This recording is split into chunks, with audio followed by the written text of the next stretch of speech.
before we begin with the play, let's just take you back to the times when children did not have computers to play with.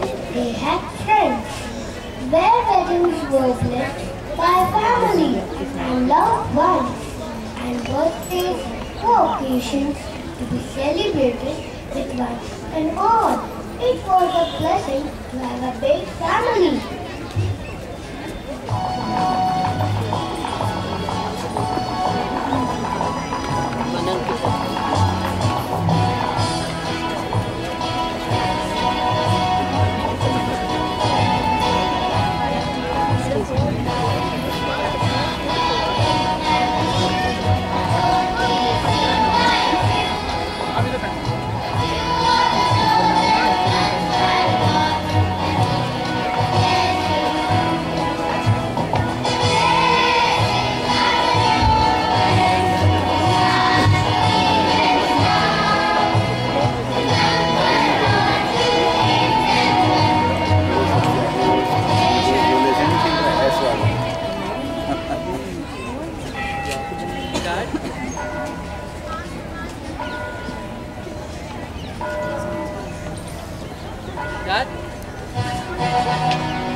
Blessings fall on one big family, Asha pleasure. To the good times and bad, the memories could not be measured.